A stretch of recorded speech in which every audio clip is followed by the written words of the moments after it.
Welcome back to Shocking Stories, where we uncover the most mind-bending true crime cases that challenge everything you think you know about power, corruption, and the lengths some people will go to escape justice. I'm your host, and today we're heading to the heart of Chicago, where the most high-profile mafia trial in decades took a turn so shocking that it would shake the very foundations of the American legal system. If you're new here, make sure to hit that subscribe button and turn on notifications, because what you're about to hear involves the complete disappearance of an entire jury, a crime scene that defied all logic, and a single piece of evidence so disturbing that it would launch one of the FBI's most intensive investigations in Chicago history. This is the story of United States versus Vincent, the Hammer, Torino, a trial that was supposed to finally bring down one of Chicago's most powerful crime families. But on the morning of October 15, 2024, when court officers went to escort the sequestered jury to the courthouse, they found something that had never happened before in American legal history. All 12 jurors had vanished without a trace from their heavily guarded hotel, leaving behind only a single bloody thumbprint that belonged to someone who shouldn't have been there at all. Picture this. It's 6:30 a.m. on a cold October morning in downtown Chicago. The Palmer House Hilton, one of the city's most prestigious hotels, has been transformed into a fortress for the past 3 weeks. The entire 14th floor has been cordoned off and placed under 24-hour federal protection, housing the 12 citizens whose duty it is to decide the fate of Vincent Torino, the alleged head of Chicago's most violent organized crime syndicate. The Torino trial had captured national attention not just because of Vincent's alleged crimes, which included racketeering, murder, drug trafficking, and corruption of public officials, but because of the extraordinary security measures that had been implemented to protect everyone involved in the proceedings. "We had never seen security like this for a jury in Chicago," recalled Federal Marshal Patricia Martinez, who was overseeing the jury protection detail. "We had armed guards at every entrance, surveillance cameras in every corridor, and metal detectors at every checkpoint. The jurors couldn't leave their floor without an escort, couldn't make phone calls without supervision, and had no contact with the outside world except through approved channels. The jurors, 7 men and 5 women ranging in age from 28 to 67, had been sequestered for 3 weeks as prosecutors presented evidence they claimed would finally expose the full scope of the Torino crime family's operations. The evidence included wiretapped conversations, testimony from former associates who had agreed to cooperate with the government, and financial records that allegedly showed how the organization had infiltrated legitimate businesses throughout Chicago. Vincent, the Hammer, Torino, 58, had earned his nickname through his alleged preference for using hammers to discipline those who crossed his organization. Federal prosecutors claimed he had personally ordered the deaths of at least 15 people over the past decade, while his criminal enterprise had generated hundreds of millions of dollars through illegal gambling, loan sharking, drug distribution, and extortion. Vincent Torino represents the worst of organized crime, U.S. Attorney Robert Chen had told reporters during a press conference before the trial began. He has turned violence into a business model, corrupted public officials at every level of government, and terrorized honest citizens who dared to stand up to his organization. This trial is about more than just one man. It's about whether the rule of law can triumph over organized criminal enterprise. But the trial had been plagued by problems from the very beginning. 3 potential jurors had received death threats during jury selection and had to be dismissed. A court reporter had been hospitalized after what police suspected was an intentional poisoning attempt. And there had been multiple reports of suspicious individuals conducting surveillance on the courthouse and the hotel where the jury was housed. Everyone involved in the trial was on edge, recalled defense attorney Lisa Wong, who was representing Vincent Torino. "The prosecution was claiming that my client was running a criminal empire, while we were arguing that he was being scapegoated by prosecutors who were under pressure to show results. But the level of intimidation and fear surrounding this trial was unlike anything I'd experienced in 20 years of criminal defense work." The 12 jurors had been carefully selected through an extensive screening process designed to identify individuals who could remain impartial despite the intense media coverage and security concerns. They included a retired teacher, a construction foreman, a nurse, a small business owner, an accountant, a college student, a postal worker, a librarian, a mechanic, a social worker, a retiree, and a freelance graphic designer. These were ordinary citizens who had been called to perform their civic duty under extraordinary circumstances, Marshal Martinez explained. They had given up weeks of their lives, been separated from their families, and placed under virtual house arrest, all because our legal system required their service in determining Vincent Torino's guilt or innocence. On the evening of October 14, the jurors had concluded their third week of testimony by hearing closing arguments from both sides. Prosecutor David Martinez had spent 4 hours methodically presenting the government's case, arguing that the evidence clearly showed Vincent Torino's guilt on all charges. Defense attorney Wong had countered with her own 4-hour closing argument, claiming that the prosecution's case was built on the testimony of criminals seeking reduced sentences and circumstantial evidence that proved nothing. The jury seemed engaged and serious about their responsibilities, recalled Judge Patricia Wilson, who had been presiding over the trial.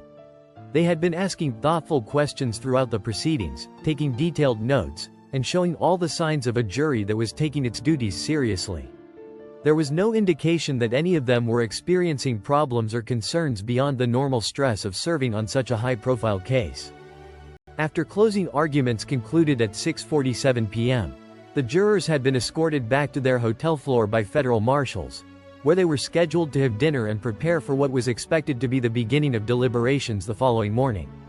The hotel floor had been swept for security threats. All meals were being prepared by vetted staff and tested for poison, and electronic surveillance ensured that no unauthorized persons could access the area. The security protocols were foolproof, Marshal Martinez insisted. We had guards at both stairwells, the elevator required a special keycard to access the 14th floor, and we had cameras monitoring every inch of the corridors. Nobody could get onto that floor without our knowledge, and nobody could leave without being detected. But when federal marshals conducted their routine 6:30 a.m. security check on October 15, they discovered something that would send shockwaves through the federal law enforcement community and the American legal system as a whole. What do you think they found when they opened the doors to check on the jurors? Drop your theories in the comments below, because what federal agents discovered that morning would launch one of the most complex and disturbing investigations in FBI history. All 12 jury rooms were empty. Not just empty, they were pristine, as if the occupants had never existed at all. Beds were made with military precision, personal belongings had been carefully organized, and there were no signs of struggle, violence, or hurried departure. It was as if 12 people had simply evaporated into thin air, leaving behind no trace of what had happened to them or how they had managed to leave a heavily guarded hotel floor without being detected. It was like something out of a science fiction movie, Marshal Martinez later testified. 12 people had gone to bed in a secured facility under constant surveillance, and by morning they had completely disappeared. There was no evidence of how they had left, where they had gone, or whether they had left voluntarily or been taken against their will. The initial response was swift but chaotic. Federal marshals immediately locked down the hotel, preventing anyone from entering or leaving while FBI agents and Chicago Police Department detectives began processing what had become the most unusual crime scene in the city's history. Every room was photographed, every surface was dusted for fingerprints, and every piece of potential evidence was collected and catalogued.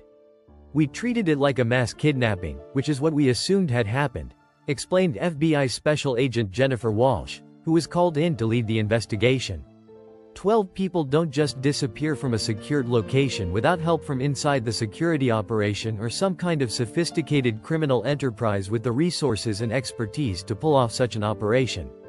But as investigators processed the crime scene, they began to notice details that didn't fit the pattern of a typical kidnapping or forced abduction. There were no signs of struggle in any of the rooms, no evidence that the jurors had been surprised or overcome by force, and no indication that they had packed their belongings or prepared for departure. Everything suggested that the jurors had gone to bed normally and then simply vanished during the night, Agent Walsh observed.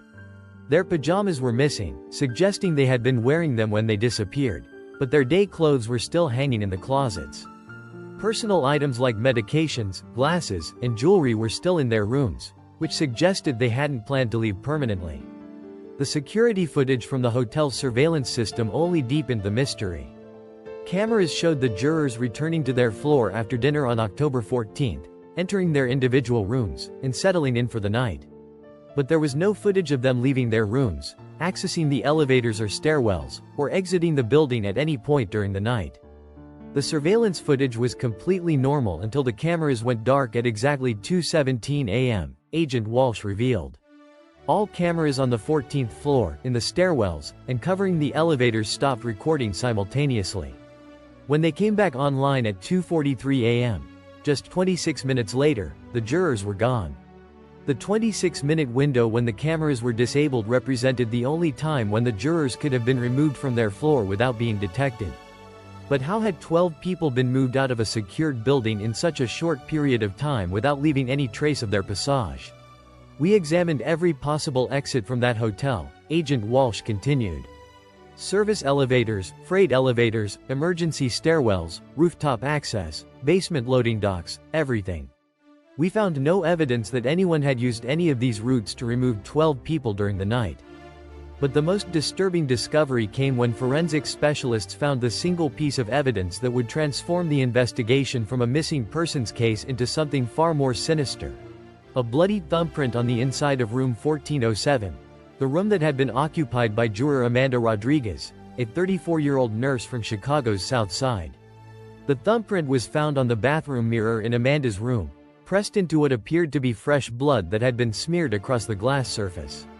The print was clear and complete, providing investigators with enough detail to run it through every law enforcement database in the country. The thumbprint was the only sign of violence or distress that we found in any of the 12 rooms, Agent Walsh explained. It was obviously placed there deliberately, like someone wanted us to find it. But when we ran the print through AFIS, CODIS, and every other database available, we got no matches. Whoever had left that print had never been arrested, never been fingerprinted for employment, and never been in the military or any other system that would have their prints on file. The bloody thumbprint raised disturbing questions about what had happened to the missing jurors. Had one of them been injured or killed? Had the person who left the print been involved in their disappearance? And most importantly, why had someone with no criminal record or official fingerprint history been inside a secured hotel room that should have been accessible only to federal marshals and the juror herself? As news of the jury's disappearance spread, the Vincent Torino trial was immediately suspended, and Judge Wilson declared a mistrial. Vincent himself remained in federal custody, but his legal team immediately filed motions claiming that the disappearance of the jury proved their client's innocence and demonstrated that the government had been unable to provide adequate security for the proceedings. The government promised to protect this jury and ensure a fair trial, defense attorney Wong argued during an emergency hearing. Instead, 12 innocent citizens have vanished under federal protection, and my client is being blamed for something that happened while he was locked up in federal custody. This entire case has been compromised by the government's failure to provide basic security. But prosecutors argued that Vincent's criminal organization was so powerful and well-connected that they had managed to eliminate the jury even while their leader was in custody. The disappearance of the jurors, they claimed, was proof of the very criminal conspiracy they had been trying to prove at trial. Vincent Torino's organization has just demonstrated the power and reach that we have been describing throughout this trial, Prosecutor Martinez argued. They have made 12 American citizens disappear to prevent a jury from rendering a verdict that would have exposed their criminal empire. This is not evidence of innocence. This is evidence of a criminal organization that will stop at nothing to avoid justice. As investigators worked around the clock to find the missing jurors and identify the person who had left the bloody thumbprint, the case was attracting national attention and raising questions about the security of the American legal system.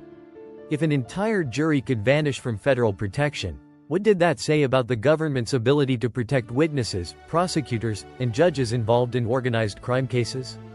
The disappearance of the Torino jury would become one of the most intensive missing persons investigations in FBI history, involving hundreds of agents and spanning multiple states as investigators tried to determine whether the missing jurors were still alive and who was responsible for their disappearance.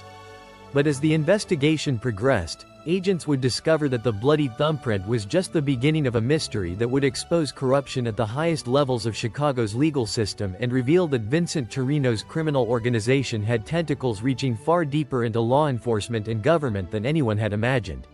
Like this video if you're as shocked by this unprecedented jury disappearance as I am, and let me know in the comments what you think happened to those 12 missing jurors. Don't forget to subscribe because in part 2, we're going to reveal what investigators discovered when they traced that mysterious bloody thumbprint, and uncover the shocking truth about who had access to that supposedly secure hotel floor. The reality behind the missing jury case will leave you questioning everything you thought you knew about organized crime and federal law enforcement. Welcome back to Shocking Stories. When we left off, 12 jurors in the high-profile Vincent Torino Mafia trial had vanished without a trace from their heavily guarded hotel, leaving behind only a mysterious bloody thumbprint that didn't match anyone in law enforcement databases. What investigators discovered when they began tracing that thumbprint would expose a conspiracy that reached into the highest levels of federal law enforcement and reveal that the missing jurors were just the beginning of Vincent Torino's most audacious plan to escape justice.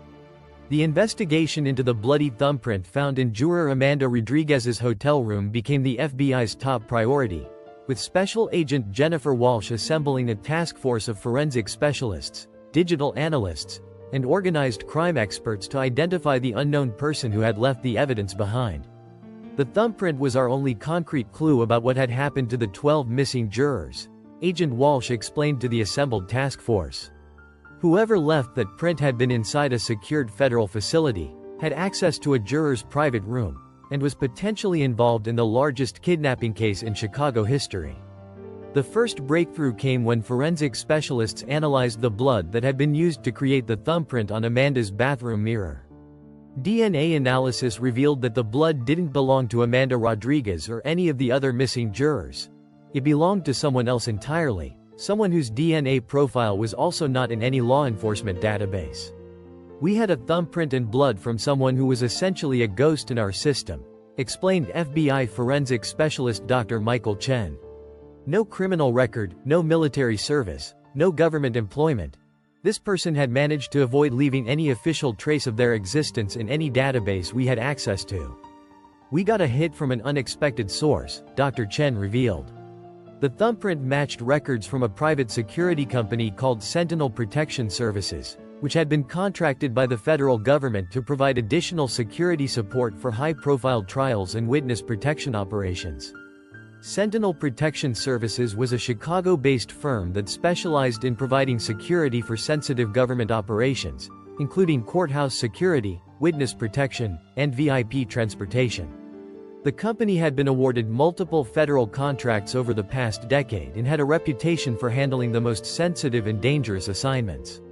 The thumbprint belonged to Marcus, Tony, Castellano, a 45-year-old former Chicago police detective who had been working for Sentinel Protection Services for the past 5 years. Castellano had been part of the security detail assigned to the Palmer House Hilton during the Torino trial, with access to all areas of the hotel including the 14th floor where the jurors had been housed. Tony Castellano was supposed to be one of the good guys, Agent Walsh said with disgust. He had 20 years of experience in law enforcement, commendations for bravery, and top-secret security clearances that gave him access to the most sensitive operations. He was exactly the kind of person we trusted to protect federal witnesses and jurors. Castellano had been on Vincent Torino's payroll for at least 3 years, FBI financial crimes specialist Robert Kim revealed. He was receiving $25,000 per month in payments that were laundered through legitimate businesses controlled by the Torino organization. In exchange, he was providing inside information about federal investigations, witness protection operations, and security arrangements for high-profile trials. The corruption went even deeper than investigators had initially suspected. Castellano hadn't just been providing information to Torino's organization. He had been actively sabotaging federal law enforcement operations, compromising witness security, and helping the crime family stay ahead of ongoing investigations. Tony Castellano had betrayed everything he had sworn to protect, Agent Walsh reflected. He had violated his oath as a police officer, compromised his position as a federal contractor, and put innocent people at risk to line his own pockets. The missing jurors were just his latest victims. But finding Castellano's identity was only the beginning of the investigation.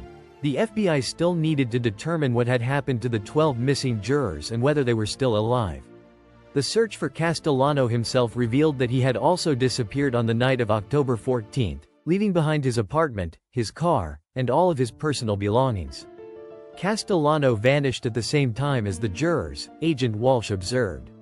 Either he was part of whatever happened to them, or he had become a liability that Vincent Torino's organization needed to eliminate along with the jury. The investigation took a dramatic turn when FBI agents searching Castellano's apartment found hidden surveillance equipment, detailed floor plans of the Palmer House Hilton, and what appeared to be a detailed plan for the mass abduction of the 12 jurors. Castellano had been planning this operation for weeks, Agent Walsh revealed. He had installed hidden cameras in the hotel corridors that weren't part of the official security system, created detailed schedules of guard rotations, and identified a 26-minute window when the jury floor would be minimally supervised. The plan, documented in Castellano's handwritten notes, revealed how the 12 jurors had been removed from their supposedly secure hotel floor. Using his access as a security contractor, Castellano had disabled the official surveillance cameras and used service elevators to move the unconscious jurors to a loading dock in the hotel's basement. The jurors had been drugged, Dr. Patricia Moore, a toxicologist brought in to analyze evidence from the hotel rooms, explained. Castellano had introduced a powerful sedative into the hotel's ventilation system on the 14th floor. The drug would have rendered all 12 jurors unconscious within minutes, allowing him to move them without resistance. But the most shocking revelation came when investigators analyzed surveillance footage from outside the Palmer House Hilton during the critical time period. Hidden cameras that Castellano hadn't known about captured images of him loading unconscious individuals into a large van in the hotel's service area. We have footage of Castellano loading what appeared to be 12 people into a van at 2:31 a.m. on October 15, Agent Walsh announced during a press conference. The individuals appeared to be unconscious or incapacitated, and Castellano was working with at least 3 other people to move them into the vehicle. The van was traced to a rental company in suburban Chicago, where records showed it had been rented using false identification but paid for with a credit card linked to one of Vincent Torino's shell companies. GPS tracking data from the vehicle showed that it had traveled from the Palmer House Hilton to a remote warehouse facility in Gary, Indiana, approximately 30 miles southeast of Chicago. The warehouse belonged to Torino Industries, a supposedly legitimate import-export business that was actually a front for Vincent Torino's money laundering operations, Agent Walsh explained. This is where we believed the missing jurors had been taken after their abduction from the hotel. Federal agents raided the Gary warehouse on October 20, 5 days after the jurors had disappeared. What they found there would provide answers about the fate of the missing jury members, but would also raise new questions about the scope of Vincent Torino's criminal organization and the lengths they were willing to go to avoid prosecution. The warehouse had been converted into what could only be described as a temporary prison, with 12 makeshift cells constructed in the building's main storage area. Each cell contained a cot, basic sanitary facilities, and restraints that could be used to keep prisoners secured.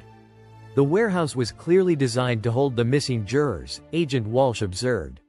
But when we raided the facility, it was completely empty. Someone had known we were coming and had moved the prisoners before we could rescue them. But investigators found crucial evidence that the jurors had indeed been held at the warehouse. DNA analysis of materials found in the makeshift cells confirmed the presence of all 12 missing jury members, including Amanda Rodriguez, whose blood had been used to create the thumbprint at the hotel. We found hair, saliva, and other biological evidence that proved all 12 jurors had been held at this facility, Dr. Chen reported. But we also found evidence suggesting that they had been moved again, possibly within hours of our raid. We had a leak in our own operation, Agent Walsh admitted. Someone with knowledge of our investigation plans had been providing real-time intelligence to Vincent Torino's organization. This person had allowed the crime family to move the jurors before we could rescue them.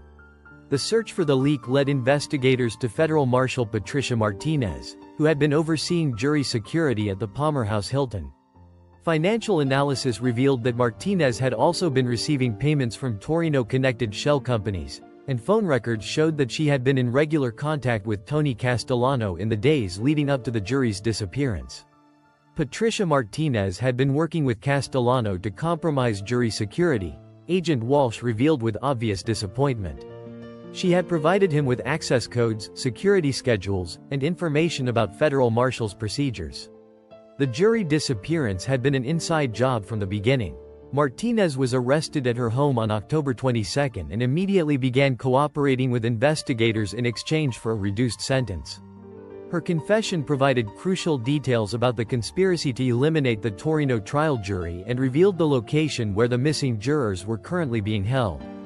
Patricia told us that the jurors had been moved to a compound in rural Michigan, about 200 miles north of Chicago, Agent Walsh explained. It was a remote facility that Vincent Torino's organization used for high-value prisoners and witnesses who needed to be kept secure for extended periods. But Martinez also revealed something that made the investigation even more urgent. The missing jurors were scheduled to be eliminated on October 25, exactly 10 days after their initial abduction. Vincent Torino's organization had determined that keeping 12 federal witnesses alive indefinitely was too risky, and had decided that the only way to prevent them from eventually testifying was to kill them all. We had less than 72 hours to find and rescue the jurors before Vincent Torino's organization executed them, Agent Walsh said, describing the desperate urgency that drove the final phase of the investigation. These were 12 innocent citizens who had been kidnapped simply for performing their civic duty, and we were running out of time to save their lives. The Michigan compound was located in a remote area of the Upper Peninsula, surrounded by dense forest and accessible only by a single dirt road. Satellite imagery showed multiple buildings, vehicle barriers, and what appeared to be armed guards patrolling the perimeter. This wasn't just a hiding place, it was a fortified compound designed to withstand law enforcement assault, observed FBI tactical specialist Captain David Martinez. Vincent Torino's organization had been preparing for a confrontation with federal agents, and they were ready to fight to prevent the rescue of the missing jurors.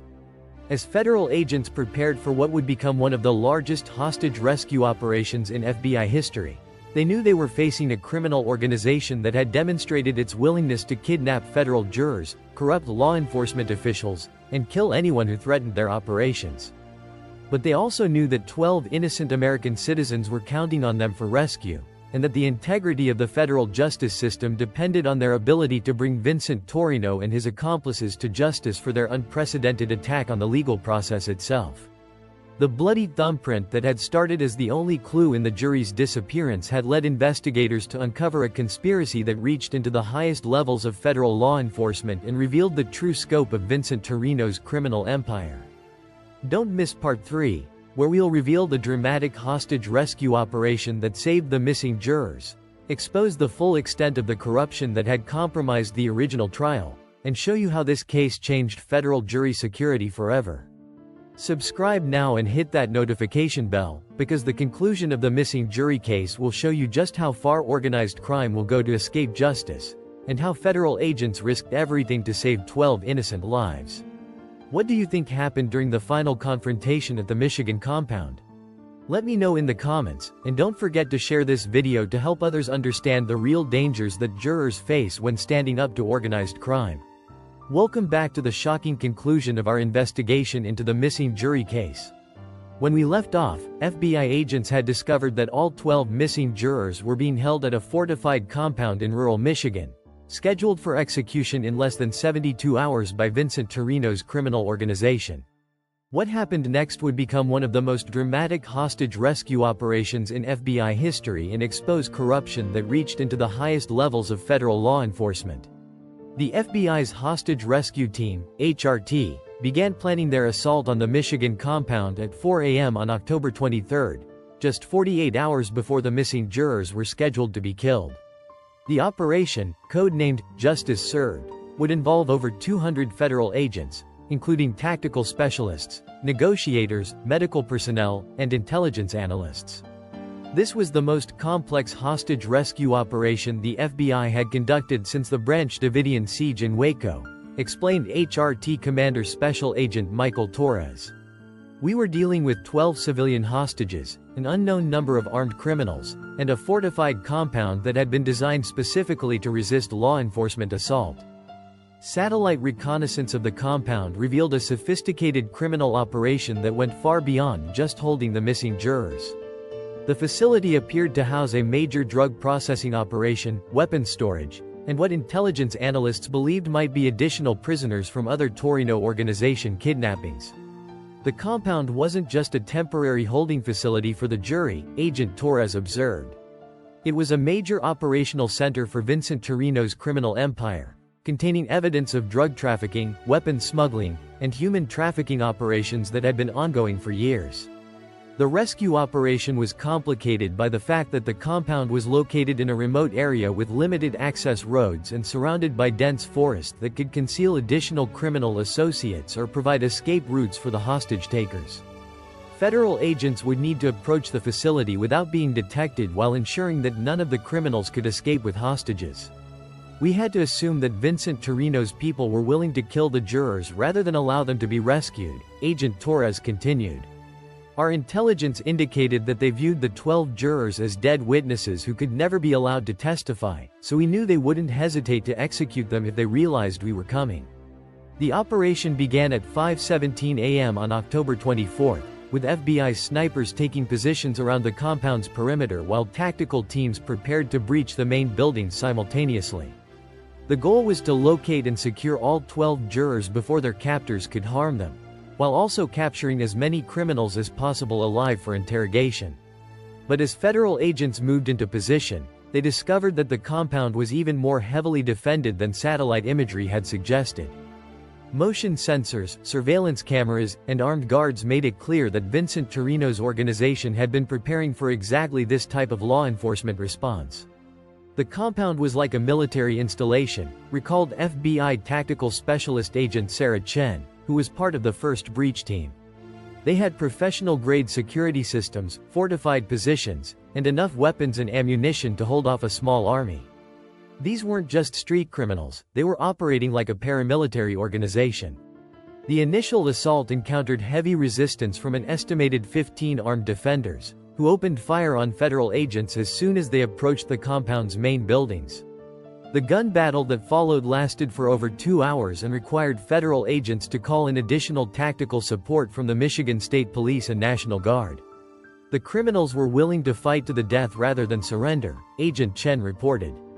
They knew they were facing life sentences or the death penalty for kidnapping federal jurors, so they had nothing to lose by engaging in a firefight with federal agents.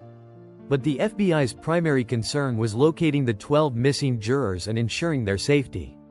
While the gun battle continued around the compound's perimeter, specialized rescue teams were working to breach the main building where intelligence suggested the hostages were being held. The breakthrough came when Agent Jennifer Walsh, who had been leading the investigation since the jurors first disappeared, spotted Tony Castellano, the corrupt security contractor whose bloody thumbprint had started the investigation, attempting to escape through a concealed tunnel system beneath the compound. I saw Castellano emerging from what appeared to be a hidden bunker about 200 yards from the main compound, Agent Walsh recalled.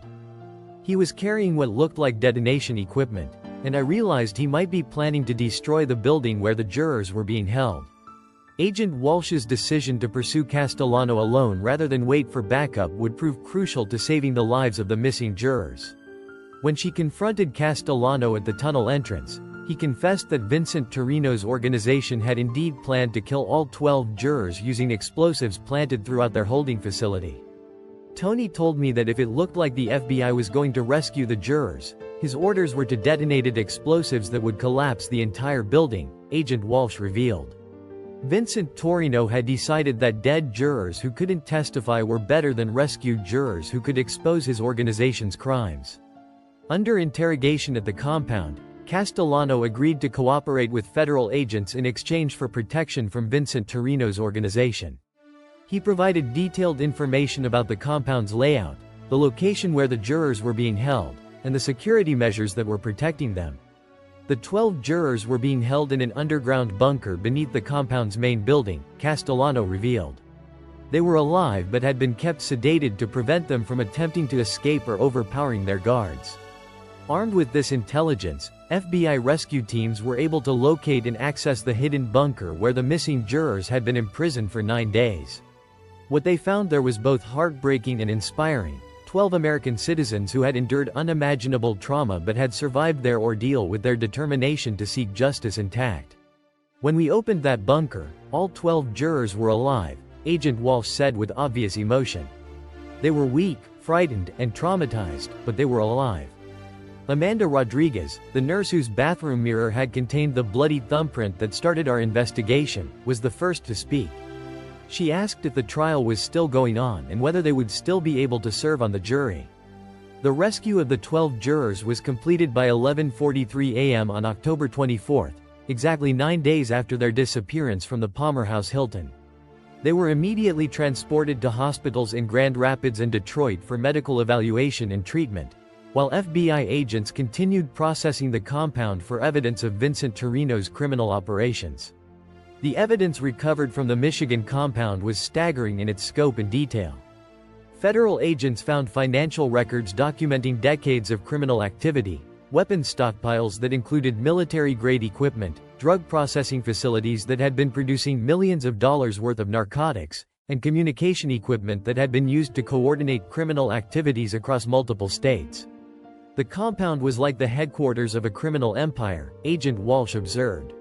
We found evidence of drug trafficking, weapons smuggling, human trafficking, money laundering, and corruption operations that reached into local, state, and federal government. Vincent Torino hadn't just been running a Chicago crime family. He had been operating a nationwide criminal enterprise. But perhaps the most significant discovery was a collection of recordings and documents that revealed the full extent of the corruption that had compromised the original trial. The evidence showed that Vincent Torino's organization had been paying bribes to judges, prosecutors, defense attorneys, and law enforcement officials for over a decade. Vincent Torino had been buying his way out of legal trouble for years, Agent Walsh revealed. He had federal judges on his payroll, prosecutors who would reduce charges in exchange for money, and defense attorneys who would deliberately provide ineffective representation to his rivals. The entire legal system in Chicago had been compromised by his organization's corruption. The evidence also revealed that the plan to kidnap the jury had been developed as a last resort when Vincent Torino realized that his usual methods of buying off officials weren't going to work in his federal trial. The case against him had been too high profile, the evidence too overwhelming, and the federal task force investigating him too clean to be corrupted. Vincent knew he was going to be convicted if the case went to a jury, Agent Walsh continued. So he decided to eliminate the jury entirely and create so much chaos that the case would be dismissed. It was a desperate plan, but it almost worked. The trials that followed the rescue of the missing jurors would expose the full scope of Vincent Torino's criminal empire and the corruption that had allowed it to operate with impunity for so long. Vincent himself was convicted on all original charges plus additional counts of kidnapping, conspiracy, and terrorism. He was sentenced to death and is currently on federal death row. Tony Castellano, the corrupt security contractor whose betrayal had enabled the jury's kidnapping, received a life sentence without parole in exchange for his cooperation with investigators. Federal Marshal Patricia Martinez was sentenced to 25 years for her role in compromising jury security. The corruption we uncovered in the missing jury case led to one of the largest law enforcement integrity investigations in FBI history, Agent Walsh reflected. Over 40 law enforcement officials, judges, and attorneys were ultimately charged with corruption offenses related to Vincent Torino's organization. The 12 rescued jurors, after receiving extensive medical and psychological treatment, made a unanimous decision that would demonstrate their commitment to the American justice system. They wanted to continue serving on the jury for Vincent Torino's trial, despite everything they had endured. These 12 citizens had been kidnapped, held prisoner, and threatened with death simply for performing their civic duty, explained U.S. District Judge Robert Kim, who presided over the reconvened trial. But they insisted on completing their service because they believed that allowing criminals to escape justice through intimidation would undermine the very foundations of our legal system. The reconvened trial began on January 15, 2025, in a new courthouse with unprecedented security measures. The 12 jurors, now protected by a joint FBI-U.S. Marshals task force, heard additional evidence recovered from the Michigan compound and deliberated for just 4 hours before returning guilty verdicts on all charges against Vincent Torino. The jury's courage in the face of unprecedented intimidation sent a message that organized crime cannot defeat the American justice system through fear and violence, prosecutor David Martinez said after the verdicts were announced. These 12 citizens proved that the rule of law is stronger than criminal intimidation. The missing jury case led to significant reforms in federal jury security, including new protocols for protecting sequestered juries, enhanced background checks for security contractors, and improved communication security to prevent leaks to criminal organizations. This case taught us that organized crime will stop at nothing to avoid prosecution, explained FBI Director Patricia Wilson during congressional hearings on the case. But it also showed us that ordinary American citizens have extraordinary courage when called upon to defend justice. The 12 jurors received the Presidential Medal of Freedom from President Biden in a White House ceremony honoring their service and sacrifice. Amanda Rodriguez, whose blood had provided the crucial evidence that led to their rescue, spoke on behalf of all the jurors during the ceremony. "We were just ordinary citizens who were called to do our civic duty," Rodriguez said during her remarks. "We never expected to become victims of the very criminal we were asked to judge. But we learned that democracy depends on ordinary people being willing to stand up for justice, even when it's dangerous." The Michigan compound where the jurors were held has been converted into a federal law enforcement training facility, where agents learn about organized crime operations and hostage rescue techniques. A memorial plaque honors the courage of the 12 jurors who were held there but refused to let intimidation prevent them from seeking justice. As our investigation into the missing jury case concludes, Vincent, the Hammer, Torino remains on federal death row, his criminal empire dismantled and his associates either dead or imprisoned. The bloody thumbprint that had been the only clue to the jurors' disappearance had led to the exposure of one of the largest organized crime and corruption conspiracies in American history. The missing jury case proves that no criminal organization is powerful enough to defeat the American justice system, Agent Walsh reflected during a recent interview. Vincent Torino thought he could make 12 citizens disappear and escape prosecution through fear and violence. Instead, he destroyed his own organization and proved that ordinary Americans have the courage to stand up to any threat when justice is at stake. The case also serves as a reminder of the extraordinary dedication of federal law enforcement officers who risk their lives to protect citizens and preserve the rule of law. The agents who rescued the missing jurors and dismantled Vincent Torino's criminal empire demonstrated that justice may sometimes be delayed, but it will never be defeated by criminal intimidation. If this incredible story of courage, corruption, and the triumph of justice has moved you as much as it has moved us, please like this video and share it to help others understand the real threats that organized crime poses to our legal system and the extraordinary people who defend it. Subscribe to Shocking Stories for more investigations that expose the ongoing battle between law enforcement and organized crime. And remember that the courage of ordinary citizens like the 12 missing jurors is what keeps our democracy strong against those who would destroy it through fear and violence. The bloody thumbprint that started this investigation may have belonged to a traitor, but the fingerprints of justice are now permanently impressed on this case, serving as a reminder that no criminal organization is powerful enough to defeat the American people's commitment to the rule of law. The bloody thumbprint that had started as the only clue in the jury's disappearance had led to the exposure of one of the largest organized crime and corruption conspiracies in American history. The missing jury case proves that no criminal organization is powerful enough to defeat the American justice system, Agent Walsh reflected during a recent interview.